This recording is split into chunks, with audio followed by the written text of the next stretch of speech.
Welcome to the Photo Report, where we talk to other photographers about how they run their business, how they balance their lives, and how they stay inspired. I'm Braedon Flynn, your host, and had the chance to be out at Field Trip, which is an amazing conference where you're challenged, you're inspired, you get to hang out with amazing people, and it's just a blast. I spoke out there, but then also had the chance to just talk with a couple other photographers that are friends of mine, and hope you love what they had to say. This interview is with Nate Kaiser, who is crazy talented. We talk a lot about personal projects and how he documents his family using film and old cameras. And then also just forgive the video on this one. It gets a little dark as we're shooting. So hope you love it.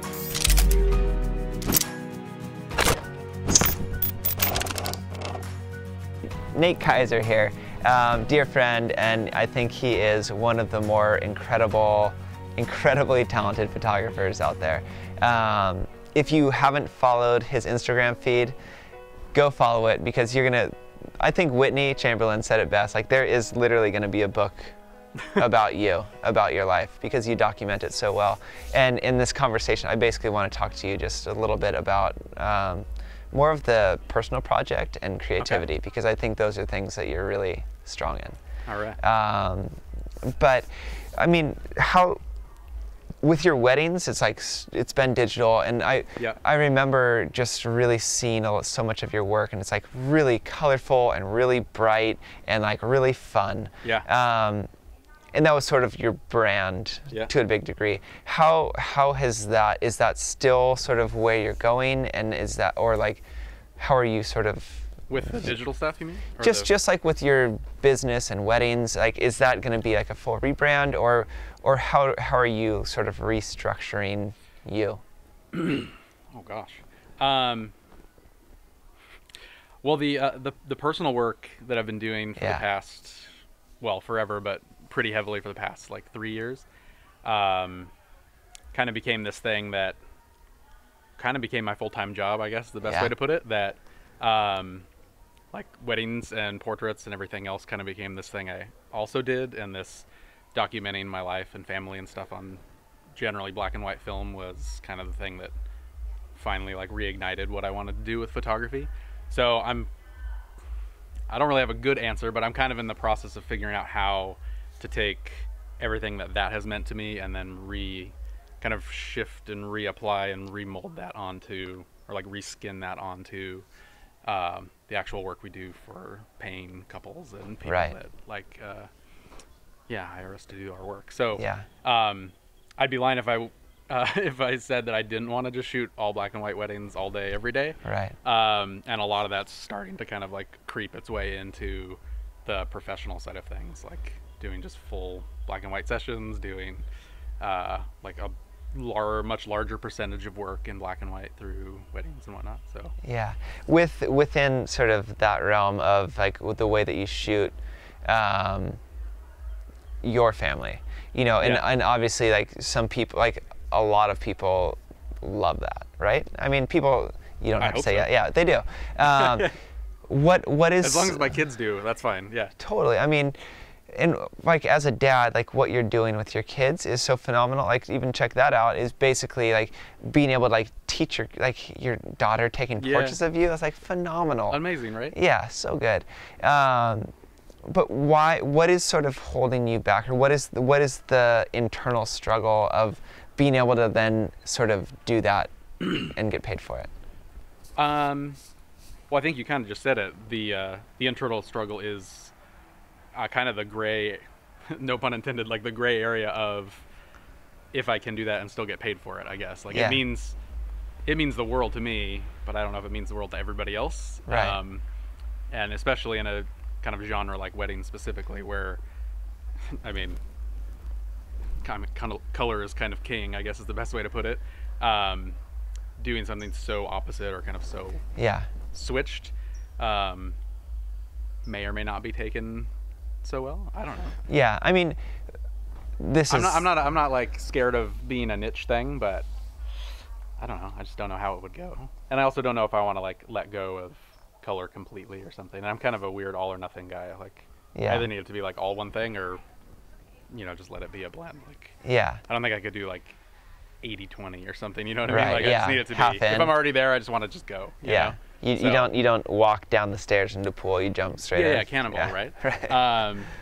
So I don't know if it, and I don't know how that relates. It would be such a drastic shift from what I have currently. So I've never really done that before in business life, of taking something that's there and working and then just like flipping it completely. So, right. So what, I mean, I don't know what's on the other side of that. With, you know, like obviously I know a little bit about film as well. Well, you do? I do. Oh my gosh. I know. But with, I mean, for me, I have my own, let's try. Does that come through these? Is that I don't know. Okay. I don't know. But we're dancing on nothing. Why are you, you're only shooting black and white? Like, is that basically because you are also like processing, developing, and doing that? Like, why? Because for me, it's the medium more so like shooting with the cameras, like shooting with the roll. Like, I absolutely love shooting with my Rolleiflex, or shooting with my like medium format and stuff like that. And that's more of it versus like, the end result comes out of that, but it's not just as much like I'm strictly black and white. Why are you like resistant to color film? I don't know if I'd say I'm resistant to it. I think I have like a three-pronged reason. One, I'm kind of just anal retentive about everything. Like, I need it to all fit and mesh and be like in a box. And like blended color and black and white for some reason always bothers me. So I'm like, just black and white is the one I like. Secondly, especially for like the personal side of my work, with the amount I'm shooting, documenting kind of family and life and everything that goes along with that. I mean, I'm shooting 30 plus rolls of film a month, at least. And just buying that film in black and white for one is a pretty large cost. But I can process it all myself for, you know, like 50 cents a roll and scan it all myself, and it takes forever. But that cost is like something I'm willing to have in my life, and my wife is willing to have in our life. But if I was incorporating a lot of color into that mix, then I think it would probably be relatively cost prohibitive for me at this point, and kind of put a cap on what I could do with that side of life, which I don't want to have.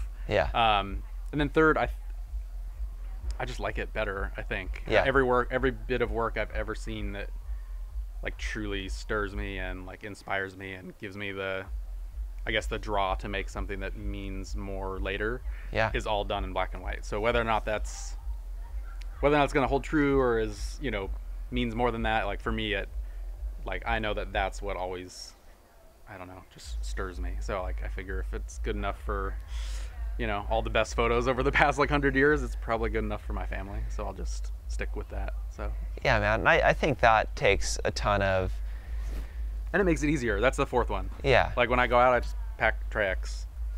Like just grab all the Tri-X, put it in my bag, and just go.